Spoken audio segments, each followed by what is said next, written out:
Thank you much, Randy. Let's go right to our phone callers. Mandela, he is first up today in the second segment, Vancouver, British Columbia, Canada, listening on KARI. Hi, Mandela.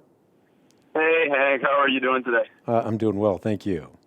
Good. So, I just had a question, and with a lot of the Christian apologetics and with a lot of great men and great thinkers out there today, my question is in regard to the Genesis account, and it's Genesis 1, as you know, it's such an important passage, if anything, one of the most important when it comes to our faith about God creating the heavens and the earth. And this whole creation account, you have a lot of Christians who believe in an old earth, some who believe in a young earth, and the literal days versus. How important is this, and can we as Christians really come to a conclusion whether the way it's written in its original language in Hebrew, the Yom, and is this something important for us to know? And can we argue for an old earth or a young earth?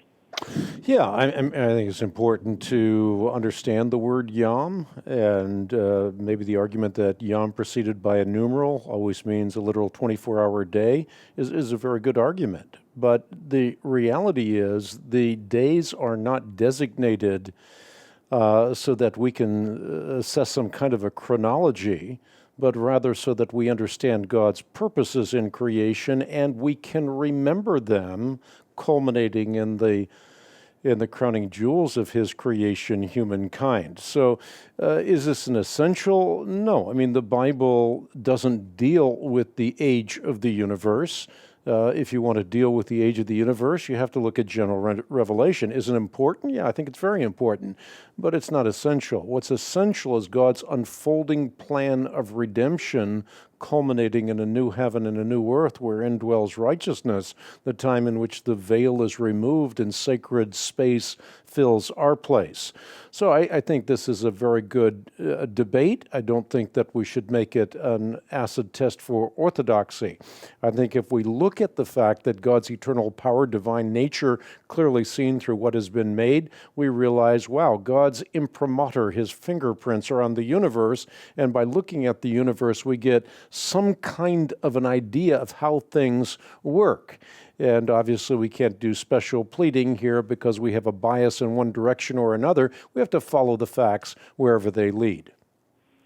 Well, that's really good, and I really do like that answer. And again, just real quick, just to kind of sum up that is it then, as an atheistic view, they hold that well, because we believe in such an old earth and the Christians, they tend to believe that the Genesis 1 is ridiculous, how we can have only so many years and therefore prove God false. What would you respond to them with that?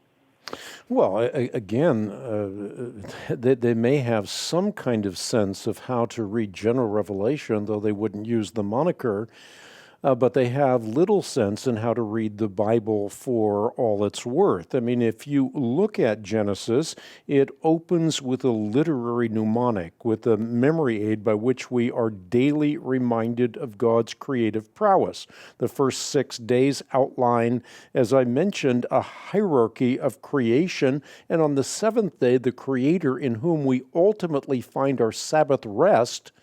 And as such, the history of creation is remembered and recalled through its association with the continuous 7-day cycle of life. And, what I would say, if someone is adept at reading general revelation, I would say, why not become adept at reading special revelation as well? Which is, why not learn the art and science of biblical interpretation?